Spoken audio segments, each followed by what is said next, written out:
Hey guys, it's Melissa and I'm going to walk you through a question that I get all the time, which is what do you use to take your photos? So tonight I'm going to show you everything that I use. And just a quick disclaimer, if you missed my video last week, which was 5 things no one tells you about photography, make sure you check that out either on YouTube or on my blog, woodsandwool.com, and you can catch up on that there. Because there was something very important that I wanted to reference before we get into tonight's subject. So one of the things that I said last week, I apologize if you guys can hear that raking. There's always exciting things happening that seem to start as soon as I start recording, but that's okay. So one of the things that I talked about last week that I think is really important as we start the conversation tonight is it doesn't really matter what you use for your photography unless you know how to use it.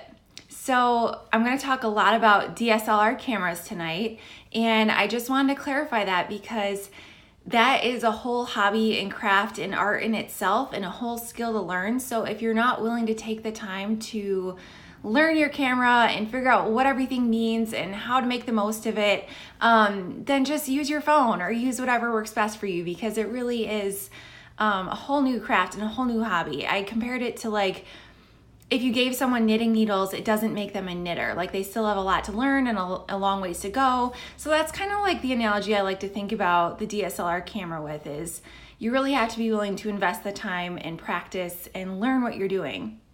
So with all of that said, I just spoiled it a little bit because you already know what kind of camera I'm going to show you guys.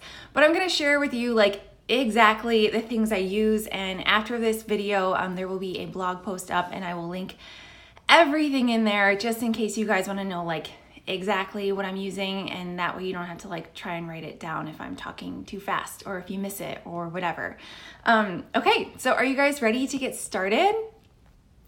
I'm gonna sneak a sip of water, buy myself some time by asking a quick question. Okay, so the most natural place to start is with the camera, right? I'll show you guys, I got my camera back in 2011. It is still the camera that I use to this day for every single thing that you see on my Instagram.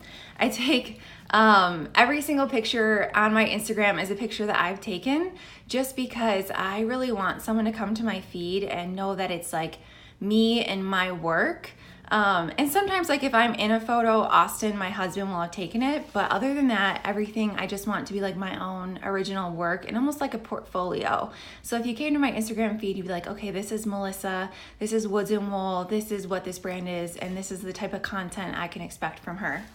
So back in 2011, I thought it'd be super cool to get a camera, and I actually worked 2 minimum wage jobs for like a whole summer. I literally worked every single day in the summer, except for like one day. And I just had my heart set on saving money for a camera. I was in college at the time and like I didn't have any money. DSLR cameras, hey Lisa, DSLR cameras are pretty expensive. So it was really important to me that I bought it with my own money. And so I worked a couple jobs all summer. It was kind of miserable, but I'm really, really thankful that I was so dead set on getting a camera. So the camera I got, again, still the camera I use today, it's a Nikon D3100. So it's an entry-level DSLR camera, which basically means it's like the most rookie version of DSLR cameras. But I can take amazing photos with it, and I'll share with you why. Well, in summary, the why is that I learned how to use it, which is like hopefully one of the biggest takeaways you guys will get away from tonight, and in general, as we talk about photography and all these conversations, because this is kind of part of a 3-part series I'm doing. So anyway, 2011, I get my camera. It's a Nikon D3100. If you're curious, now they actually have a newer version of this camera, which is called the D3400. So first there was a D3000, then 3100, then 3200, 3300. Now they're at 3400.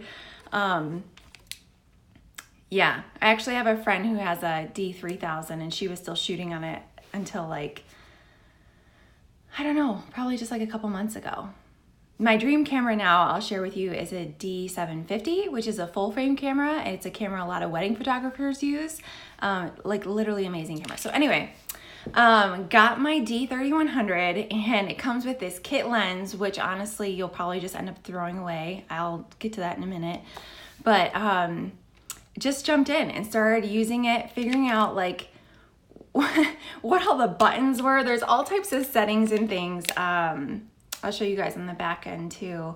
I don't have any pictures on this right now, but if you look at like the back screen of your camera, you can see there's all these different settings here that you've probably never seen before, which can be really intimidating. But what's cool about it is that as soon as you start to learn what all these things mean, and I know it's backwards for you guys, so I apologize for that, but as soon as and you can see like reflection of the trees outside. I don't know how well this is working, but once you start to learn all these amazing things and what these all mean, you will continue to take better and better and better and better pictures. So when you get your camera, it's super cool, but like straight out of the box, if you just turn it on in automatic mode, you're gonna be like, oh wow, I just spent a lot of money and like my pictures kind of look the same. Cause you know, you just put it in automatic mode and you're like, hey, okay, this will be great. And it turns out that it kind of just looks like a picture that you take on your phone. Like it's still a high quality picture, but phones nowadays take amazing photos. So here's what you need to do. You need to learn how to use your camera in manual mode. So some of the things you'll learn is your shutter speed, your aperture, and your ISO. And I'm not gonna go into huge detail on these things. Again, I just wanna share like what I use this week. If you're curious about those though, feel free to send me a DM and I can point you to some resources on them. But basically, learning to shoot in manual mode will start to open doors and you'll start to have better and better pictures because you're in control of how you want the outcome of your picture to be. So the next thing I want to get into, again, Nikon D3100, pretty basic entry-level DSLR camera. My dream camera is the D750. Someday I will get one. It's like a really expensive camera though, so like that's why I don't have it. If you look it up later and you see the sticker shock, yeah, it's really expensive, but that's why I'm still dreaming of it. So anyway, what you can do and what makes a bigger difference than just jumping and getting a really expensive camera is getting new lenses.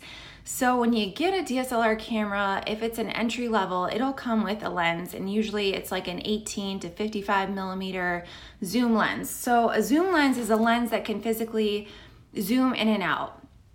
And the 18 to 55 millimeter just means the focal length. So it means that, let me think of how I can say this. Like how far away you are from something and how much power you have to zoom in.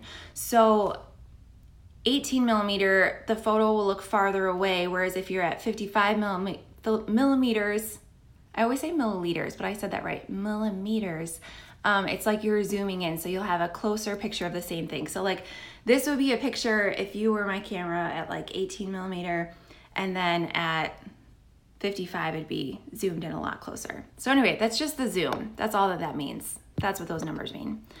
Now the other numbers, which are really, really important, and again, what will make a huge difference for you is lenses. So I use prime lenses almost all the time.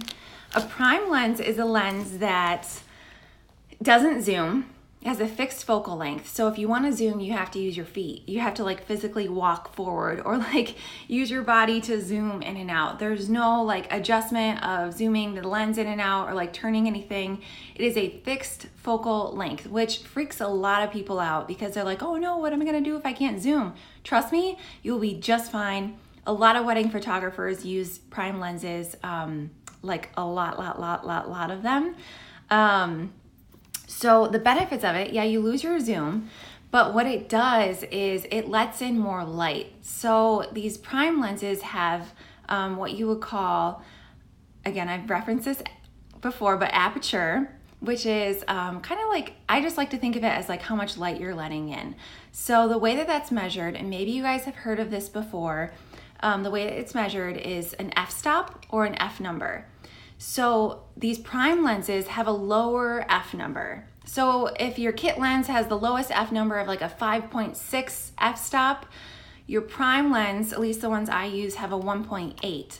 So what that means, I'm gonna be trying to translate this just because I know not everybody is super into this, and I really want this to be a nice intro for you guys. And if you already know it, awesome. But I wanna make sure that hopefully this is pretty beginner friendly. So when you lower that aperture, what you're doing is letting in like way more light. So what that looks like in a photo is if it's dark, or like right now this room is getting a little bit dark in here, what that'll look like is your photo will be brighter and crisper and cleaner straight out of the camera without any editing. Also, what it looks like is if you ever see photos where like this glass of water would be in focus but I would all be blurry, that's what these prime lenses are great for. So it has a shorter depth of field.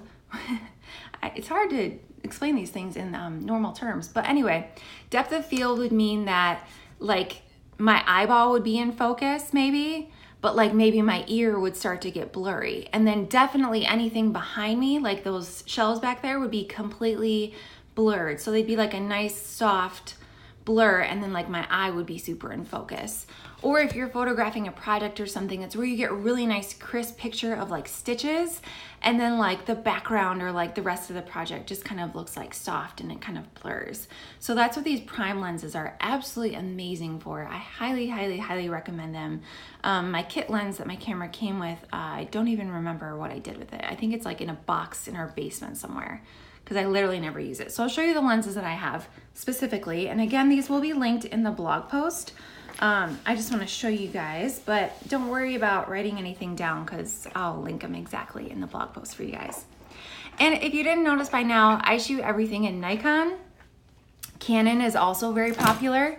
And Canon and Nikon are a lot like Windows and Mac computers. Like they both kind of do the same things, but it really comes down to like hey Jake, it really comes down to personal preferences and really digging into like how much you're going to use it and what you're going to use it for.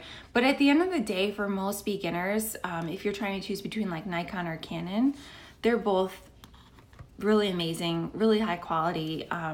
Once you kind of pick one, like once you get a Nikon camera, now I have all my lenses are Nikon, and the external flash I used to use for photographing weddings is Nikon. So literally everything I have, you just kind of like go deeper and deeper into that brand, and I think you become really loyal to it if you have a good experience, which most people do with both Canon and Nikon because they're both just really high quality stand-up brands. I'm sorry if I lost a couple of questions in here.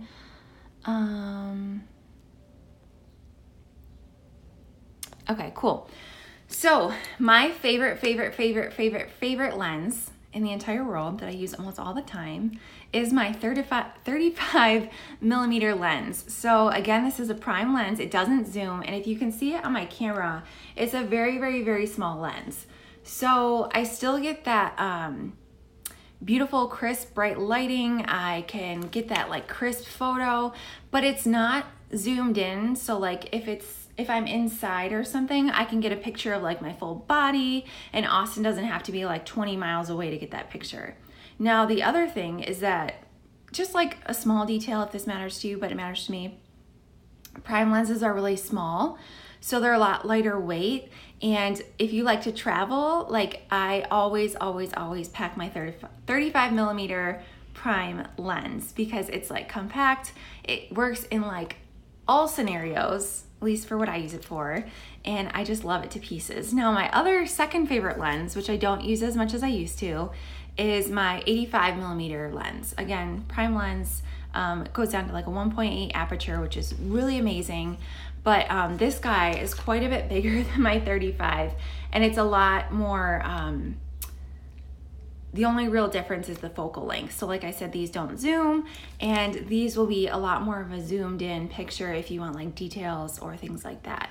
So if I wanted another lens, there's also a 50 millimeter lens that's in the same prime family, and it's an incredible lens. I just don't really need it right now, so I haven't made that purchase, but it is on my list. So I'm gonna show you another lens, which I thought I really wanted when I got my camera, and I never use anymore, like ever. I used it, last time I used it was 2013 on a whale watching trip. So that just shows you it's been a while.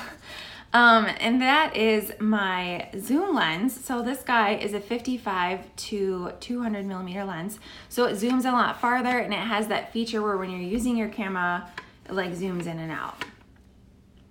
Now, if you're just taking pictures for your Instagram, and if you're a maker, I don't really recommend it.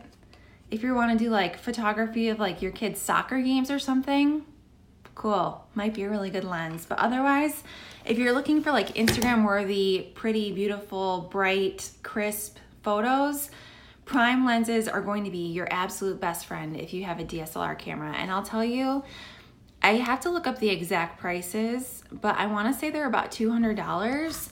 So in the grand scheme of things, again, like I bought my camera and this lens in 2011. That was 7 years ago. And if or when I get another camera, it'll be Nikon, and the lenses are still compatible.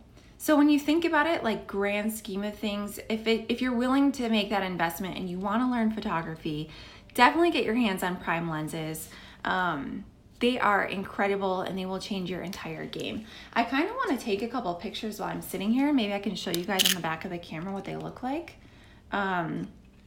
Just in like the capability of how beautiful these lenses are. Let's see what I can do here.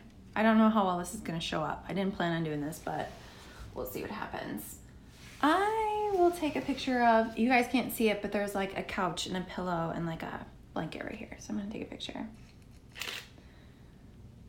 Ooh.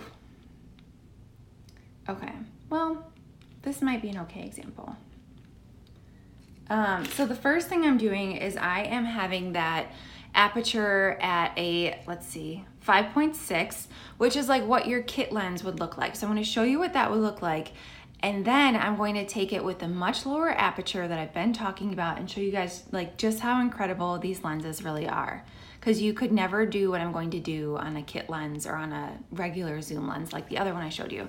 So this is what the picture looks like. It's really sad, really dark. Oh, I don't know how to show you guys without that reflection. Okay, that's kind of good. So it looks pretty sad. Doesn't really look good at all. Yeah, I would never use that picture for my Instagram. But now, that was a 5.6 f-stop. Now I'm going to lower it to a 1.8. It's gonna let in like way more light. It's a little dark in here right now, but we'll see how this turns out. Okay, so this is with that lower aperture. So let me see if I can flip here.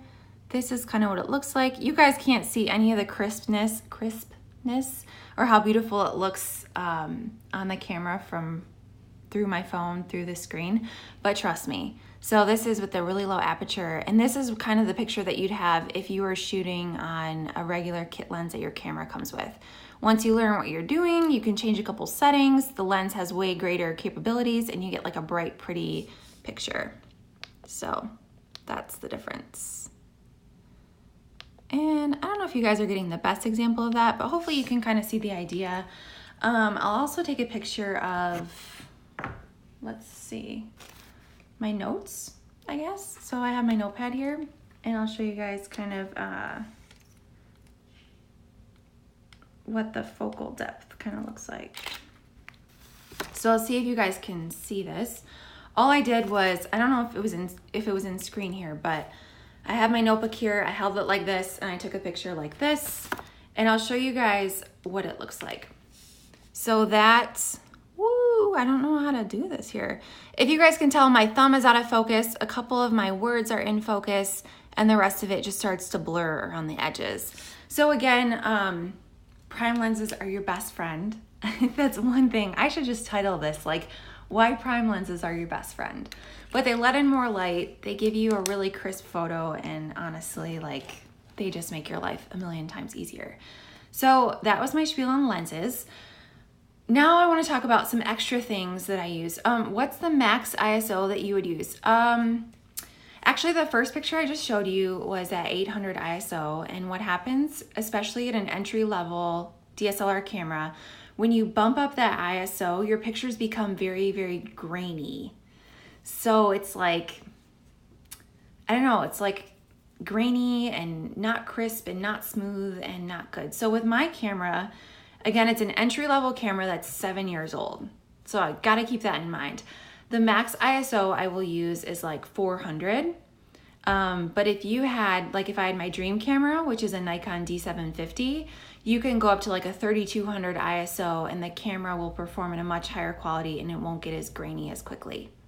So ISO and bumping that up is my absolute last resort. And if I don't have the natural light and I really can't wait till another day to shoot, I also shoot in RAW, which means that the file type is a RAW file instead of just shooting in like a JPEG. So it means you have to like process it with editing, which I'll explain in a minute too. Long story short, I try to keep my ISO as low as possible. I hope that makes sense. Okay, now, talked about prime lenses. Now let's talk about extra stuff, which I have my bag here. So I'll have like fun stuff to take out. Memory cards, just real quick, I'll share. I've always used the same ones for 7 years. I always use SanDisk, and these are the ones I use. I shoot in RAW, like I just said, so the file size is a lot bigger. So this is like a 32 gigabyte. And then I also do have like an extra battery for my camera. So when we're on vacation or something, sometimes I'll bring my extra battery or something like that. But in general, your camera battery, at least when I used to shoot weddings and stuff back in like 2011, 2012, it can almost last for like an entire wedding. And that's like shooting constantly all day, which is really nice. Okay. Whew. I wanted to talk about something real quick. I know that a lot of you guys don't have the luxury of having a husband to help you or a friend to help you take pictures. We used to always take like Christmas card pictures, and we would set my camera up on a tripod, which I guess I could link in this blog post, but honestly, I really don't use my tripod except for like a Christmas card picture with my family. And then what I would do is set the self timer and like run into the picture. But then one year my mom got me a remote for my camera, which is super easy. Yeah, just check the price on the D750. Yeah, that's why I don't have one. But like I did say, I think I saved and saved and saved money for my camera, which I think was like $500 back in 2011. And when you're working 2 minimum wage jobs, like that's a lot of money. And the fact that I'm still using it 7 years later and the lenses that I invested in, I can keep using even with a different camera. If you're willing to put the time in and you enjoy photography, it's probably one of the most beneficial purchases I've ever made in my whole life. Like I love it so much. Before I did Woods and Wool, I did photography blogging and I just loved it. And now with Woods and Wool, I feel like I've always loved crocheting, and ever since I started photography, it like blends all my favorite things together. So like if you have the means to make the investment and you're willing to put in the time, you will love it.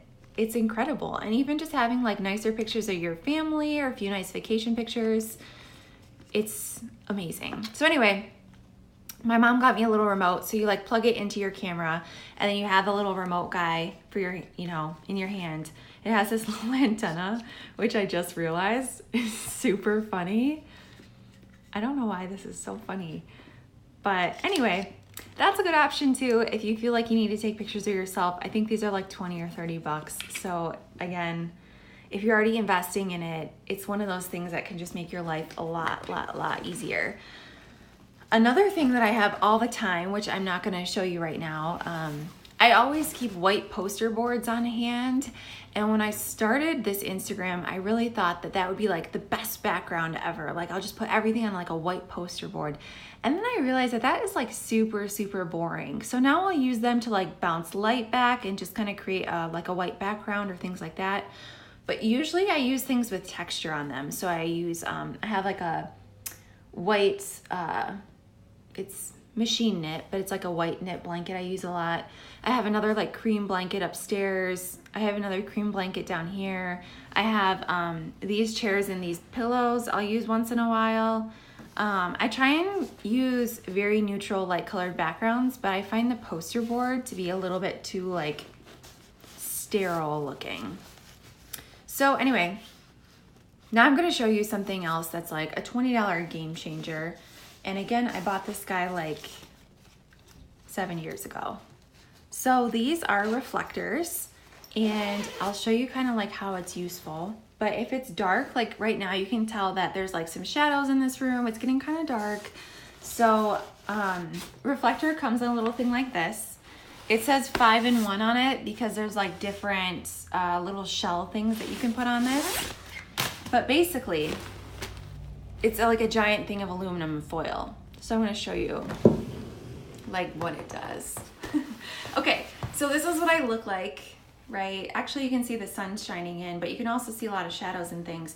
So this guy like pops open, and it's like literally a giant reflector. So like if I wanted more light on my face, this is without a reflector. And then let's see what I can do here, because I kind of have like the door open. So you can actually see like the light in the background kind of changing, and like my face looks a little bit brighter right now. Oh, that's too bright. That's like some direct sun. That's like the sun's kind of setting and then it's like hitting the reflector. That's too bright. I would not want that.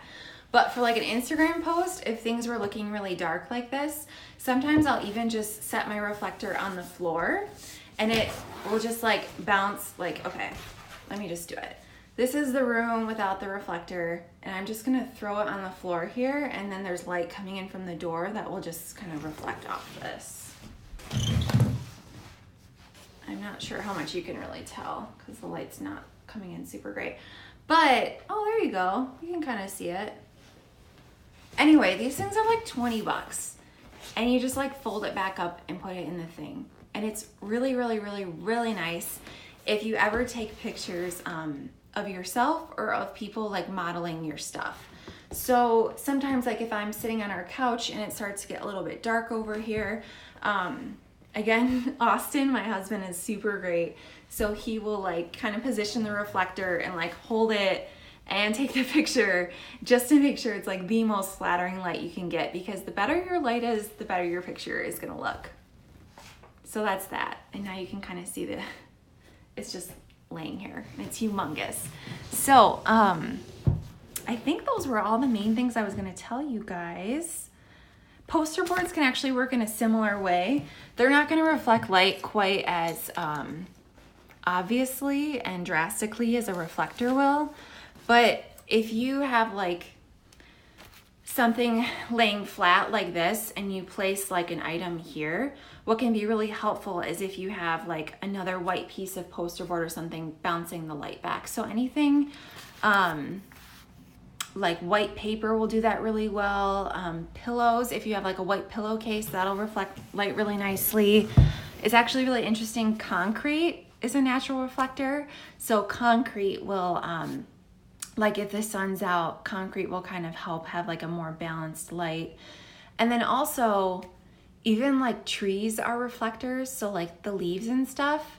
What happens in this room, there's a tree right outside this room, and what'll happen is as the sun comes in through the tree in the summer, the leaves and the green from the leaves like reflects in this entire room, and the paint color looks different.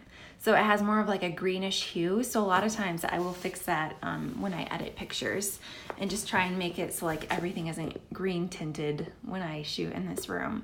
And if you guys are curious, the last thing I'll share with you is that I use Adobe Lightroom for all my editing. So since I shoot in RAW, that means that I have to edit every single photo and process it and get it into a format that my phone and Instagram will recognize. So I just save them in JPEGs after I edit them. And one other thing I'll share with you is I use an app called BlogStomp on my computer, and that automatically will resize my images to be the exact pixel width that I want for my blog and for Instagram. So, whew, that's a lot. And then just one other thing on editing. I don't really use any other apps to edit except Instagram. So I'll do like a quick couple tweaks right before I post a photo, but like very minimal, like a little bit of sharpness, a little bit of contrast and brightness sometimes. Other than that, I think that's it. Is that it? I don't know. Did I miss anything? Do you guys have any questions? As soon as I get off of here, I'm gonna go and write up this blog post, and then everything will be linked in there if you guys wanna poke around and see more of the stuff I was showing you and how ridiculously expensive that one camera is, because it's like really expensive. So yeah, I hope this was helpful. Next week, I will be showing you guys how exactly I take my pictures. So instead of me sitting here with you guys, my hands look really weird when I did that. Instead of me sitting here, I'll actually be shooting them, and then Austin will be filming the Instagram live so that I can like show you guys really how I'm setting everything up, and hopefully that'll be really helpful. Okay, I don't see any questions. I'm just gonna scroll, make sure I'm not missing them. Okay, I'm not. So if you guys have any questions, feel free to leave them on the blog post. Have you ever used a Canon the same way you have the Nikon? Yep, so they work the same way. Every single DSLR camera will have, you'll shoot in manual mode, you can change the aperture, shutter speed, ISO. It's the same across like all cameras. The difference is just like a Mac and a Windows computer, the buttons are different, the shortcuts are different. So like the muscle memory of where buttons are and like what you're trying to do, it like I kind of have to fumble with a Canon for a minute, and then I'm like, oh, okay, that's how I change it, and then I can roll with it. Actually at work, we have Canon cameras for some things. So like if I ever have to do photography stuff at work once in a while, I always have to like take a second and be like, wait, where's that button again? But other than that, like once you understand the concepts, it's easy. Okay, cool. Well, I'm gonna hop off. Give me like a 30-minute head start, and then that blog post will be up. But other than that, I will see you guys next week, and we will be chatting, and I will be showing you how exactly I shoot pictures. So if you scroll through my feed between now and next week and you see a picture and you're like, how did you take that? Or what was that setup like? Just like screenshot it to me or send me that post, and that way I can make sure that I set up something similar and show you guys like exactly how I take that type of photo when we do the Instagram live next week. So the app, it's not an app. It's like well, I call it an app because it's on my Mac, so it's kind of like an app on there. But anyway, it's software for your computer, so it's called Blog Stomp. And again, I've used that since like 2011 too. It's pretty great when structures and systems and software stay reliable and have been just like produced excellent quality for you for so long. Yeah, highly recommend, if you have a DSLR camera and you're interested in it, get prime lenses, learn how to edit pictures in Lightroom, grab yourself a reflector, and you will be good to go. Okay, so I will see you guys next week.